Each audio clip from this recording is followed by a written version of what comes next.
Hi friends, मैं प्रविंदर खारी। Friends, आज की हमारी गेम राहुल पंथी की वीडियो रिकमेंडेशन है। उन्होंने जिस गेम के ऊपर वीडियो बनाने के लिए आया फ्रेंड्स, वो है सन 2004 में हुई FIDE world championship knockout tournament था। राउंड 5 की गेम है और यहाँ खेलने वाले खिलाड़ी है लिनियर डोमिंगुez ब्रेज वर्सेस तिमूर रज्जबू। बहुत टक्कर की गेम रही, बहुत कमाल की रही। बहुत सारे सब वेरिएशन मैं छोड़ दूंगा, एक्सप्लेन नहीं कर पाऊंगा। जितना मुझसे हो पाया मैं वो दिखाता हूँ। यहाँ लीनियर प्रेस ने E4 के साथ शुरू किया। सिसिलियन का रिप्लाई C5 का यहाँ तैमूर रज्जबू ने दिया। Night F3, night C6, night C3, night F6, चारों नाइट ने बाहर निकला। बिशप B5, चलिए काम भी हो गया। क्वीन आई C7 स्क्वायर पर, इसके बाद व्हाइट ने कर लिया castle. All good. Night D4, black का एग्रेसिव मूव। मैं बेसिक बिल्कुल चलता हूँ कि अपने पीसेज को बहुत जल्दी, मतलब ओपनिंग मूव में स्पेशली 2 बार टच न करना पड़े, इस तरह से गेम को डिजाइन करना चाहिए। खैर, रुक आया E1 स्क्वायर पर, देन खेला गया A6। बिशप को हटाओ यहाँ से। एक गलती मेरे ख्याल से ब्लैक ने की, दूसरी व्हाइट ने की। वो कैसे? बिशप आया F1 स्क्वायर पर, फिर ब्लैक ने अपने ई पॉन को आगे पुश किया और व्हाइट ने अपने बिशप को रखा C4 स्क्वायर पर। यार, जब ये बिशप आना ही यहाँ था तो पहले C4 स्क्वायर पर रख लेते, कोई बात नहीं। ये ना, मतलब मेरे मेंटल लेवल से ऊपर की गेम है। ऐसा नहीं है कि वो गलती कर रहे हो, मैं नहीं समझ पा रहा। ये श्योर शॉट है। D6 खेला गया, देन नाइट गया G5 स्क्वायर पर। कहाँ अटैक बना है? F7 पॉन पर अटैक बना है। इसका डिफेंस कर नहीं सकते? अरे क्यों नहीं कर सकते यार, नाइट बिल्कुल कर सकते थे। लेकिन यहाँ रजबोव ने कहा H6, F7 पॉन को लो अगर आपके अंदर हिम्मत है तो। लेकिन लेना है तो भाई आपको लेना पड़ेगा नाइट से। और अगर नाइट F7 स्क्वायर पर गया तो वापस निकलने का कोई रास्ता नहीं है। नाइट टेक्स F7, और लिनियर प्रेज ने भी इस चैलेंज को एक्सेप्ट किया। रुक पर अटैक बना, रुक तो हटाना ही पड़ेगा। रुक के लिए H7 स्क्वायर है सिर्फ, और कुछ नहीं हो सकता। नाइट D5, दूसरा नाइट पहुंचा, क्वीन पर अटैक बना। क्या करे? Knight takes D5। Metal action को किस तरह से कंप्लीट किया जाए? Bishop takes D5 best move है, यही चलना चाहिए था। उसके बाद क्या होगा? जी पॉन आगे पुश होगा, आपका नाइट फंसा हुआ है, आप एक और पॉन दो, आपने तो खुद फंसाया था। लेकिन यहाँ पहले व्हाइट ने अपने सी पॉन को आगे पुश किया और अपना नाइट फंसा हुआ है, पहले वो नहीं निकाला। मेटल एक्सचेंज जो कंप्लीट करना था, एक नाइट गिफ्टेड है, वो नहीं हुआ, मेटल एक्सचेंज को कंप्लीट किया। तीसरे नाइट पर अटैक घुसा दी, मतलब जो तीसरा मटेरियल बचा उस पर अटैक बना दिया। देखिए, अब मेटेरियल को किस तरह से खेला जाएगा, किस तरह से गेम को खेला जाएगा। अब एक नाइट तो आपको देना पड़ेगा, कोई दिक्कत नहीं है। तो मेरे ख्याल से नाइट B6 एक अच्छी ऑप्शन हो सकती थी, जो बिशप पर अटैक बना रही है। नाइट B6 से बिशप पर अटैक बनता, आप क्या क्या बचाओगे? ठीक है, मतलब एडवांटेज में ब्लैक ही रहना था वहां से। लेकिन नाइट गया F4 स्क्वायर पर, amazing. C takes D4, metal exchange complete किया। नाइट अभी भी फंसा हुआ है, अब क्या करें?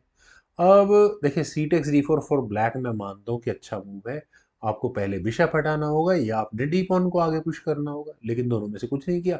यहाँ खेला गया bishop E6, bishop exchange asking है। अगर आप बिशप एक्सचेंज करते हैं तो नाइट बिल्कुल सही स्क्वायर पर जाकर बैठ जाएगा। लेकिन नाइट टेक्स E5, आपको अपने नाइट को भी तो बचाना था। बिल्कुल सही भी है। और ये नाइट टेक्स E5 का मूव किस लिए सही है? क्योंकि लग गया होगा आपको। डी टेक C5 खेला गया, देन उसके बाद डी पॉन आगे पुश हो गया, बिशप को पहुंचा दिया क्रैम्प पोजीशन में। D7, F7, जहां मर्जी ले जाओ।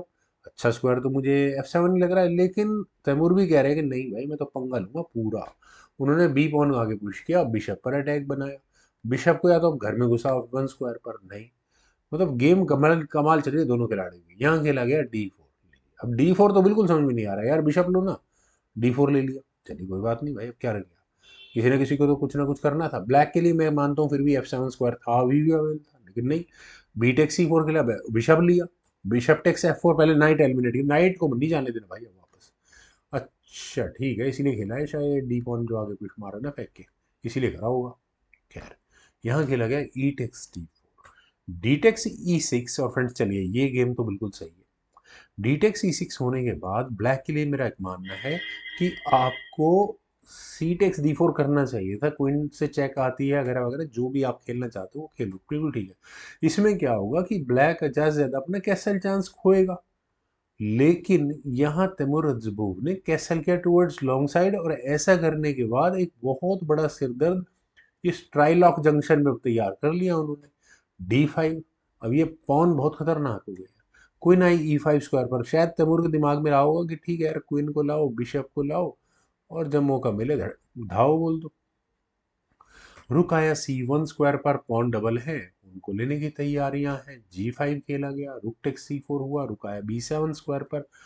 B2 पॉन के साथ तो वैसे भी कोई इशू नहीं है, B3 हो गया, बात खत्म हो गई। किंग आया B8 स्क्वायर पर, रुक गया A4 स्क्वायर पर। A6 पॉन पर अटैक, डिफेंस कर लिया किंग से। क्वींस E2 स्क्वायर पर गई, और उसके बाद दोबारा पॉन पर प्रेशर बना, इस बार डिफेंस कर लिया ब्लैक ने अपने रुक से। रुक C4, और फ्रेंड्स अब हो चुका है गेम में मजा। बिशप आया D6 स्क्वायर पर, then queen H5। Queen H5 किस लिए? ताकि H2 पॉन का डिफेंस किया जा सके, क्योंकि एच ये F पॉन तो आगे पुश होगा ही होगा, है ना। रुक आया B7 स्क्वायर पर, देन क्वीन क्वीन को, ये मुझे थोड़े मूव ना लगते तो वहां ले गए, फिर वापस वही गए। F3 फाइनली खेला गया और पॉन एक्सचेंज हुआ है। कैसे? Queen takes F3, queen takes H2 check, king आया F1 स्क्वायर पर, क्वीन वापस E5 स्क्वायर पर चली गई। देखो क्वीन का E5 स्क्वायर पर रहना भी इसलिए इंपॉर्टेंट है, मौका लगते ही यहाँ व्हाइट अपने से ई पॉन को ही आगे पुश करेगा। खैर, क्वीन आई C3 स्क्वायर पर, क्वीन एक्सचेंज आस्किंग है, रुक B5 करनी है आप करो, कर ली, ठीक है। प्रेज ने कहा कि लाओ queen takes E5, bishop takes E5, rook at E goes to C1। Rooks की बैटरी भी तैयार हो गई, पॉन पर अटैक भी बन गया। डिफेंस क्या है? Simple, bishop D6। किंग आया E2 स्क्वायर पर, देन H5, G3, रुक B7, रुक आया H1 स्क्वायर पर। पॉन को कौन लेगा यार, रुक से डिफेंस हो गया। खैर, किंग आया E3 स्क्वायर पर, रुक F8, ये सही है वो, रुक F8, क्योंकि फाइनली आपका जी पॉन आगे पुश होने या रुक के लिए अच्छा स्क्वायर बनने के चांसेस हो सकते हैं। B4 खेला गया। अच्छा यार, ये B4 देखिए पॉन सेक्रीफाइस है, बड़ा इंपॉर्टेंट है यहाँ पर। क्यों? सी टेक्स B4 खेला गया, देन रुक गया C6 स्क्वायर पर, बिशप पर। आपने बिशप को धक्का दे ही दिया, वो गया सीधा B8 स्क्वायर पर, देन खेला गया D6, और अब आपने डी पॉन आगे पुश कर दिया। ये एडवांटेज यहाँ प्रेस को बहुत बढ़िया मिल गया। रुक पर डिफेंस अटैक बनाया, किंग को B7 स्क्वायर पर ले जाकर, देन दूसरे रुक्स की बैटरी भी तैयार हो गई। बहुत बढ़िया हो गया। अब देखिए, अगर ब्लैक के पॉइंट ऑफ व्यू से मैं थोड़ा सा बोर्ड को अग्रेसिव अगर खेलना चाहे तो क्या हो सकता है? आपको यहाँ इस F2 स्क्वायर का कुछ ना कुछ नजर आ रहा होगा। बिल्कुल, बिशप A7 चेक था, किंग हटता, रुक से चेक आती, किंग फिर हटता, और उसके बाद प्रॉब्लम ना पॉन्स की है। ये जो पॉन आगे पहुंच गए ना, रुक F3 कर लो, देन रुक C7 check, rook takes, then रुक C7 चेक, अकेले दोबारा आएगा, किंग हटेगा, उसके बाद आप ई पॉन आगे पुश करो, नहीं नहीं, उसके बाद रुक टेक्स A7 करो, किंग टेक्स A7, देन उसके बाद आप अपने डी पॉन को ही आगे पुश करो, है ना, कोई नहीं बनेगी सीधा सीधा। लेकिन ये कुछ हुआ नहीं था। यहाँ खेला गया रुक अटैक गोस टू H8। रुक्स की बैटरी ब्लैक आखिर करेगा क्या? मिले कुछ नहीं होना वहां पर। E5 खेला, E5 का काम हो गया बढ़िया। अब आपको क्या करना है? आपको अपना ई पॉन आगे पुश, एक E7 करना है। H4 हुआ, E7, दैट्स इट, हो गया, मजा आ गया। देखिए पॉन है तो जो ब्लैक ने बढ़ाया है एक्सचेंज करने के लिए, तो बढ़ाया नहीं है, यहाँ S3 कर दिया है। रुक आया C8 स्क्वायर पर, बेस्ट मूव मुझे जो इस गेम का लगा। देखिए रुक टेक C8 करना ही पड़ा, रुक टेक C8 हो गया। अब अगर आप किंग टेक C8 के लिए जाओगे तो चेक के साथ साथ यहाँ क्वीन प्रमोट होगी, उसमें गड़बड़ हो जाएगी। तो H2 किया गया, ठीक है यार, आप अपनी क्वीन प्रमोट करो, मैं अपनी क्वीन प्रमोट कर लेता हूँ, मेरे पास फिर भी एक बिशप एक्स्ट्रा होगा। अच्छा, कोई बात नहीं। फाइनल मूव था यहाँ डोमिंगुez ब्रेज का, उन्होंने अपने रुक को लिया C1 स्क्वायर पर। करो कहाँ से क्वीन प्रमोट करोगे, कुछ नहीं होना। क्या कमाल की गेम है फ्रेंड्स, उम्मीद है आप सभी लोगों को भी जरूर पसंद आई होगी।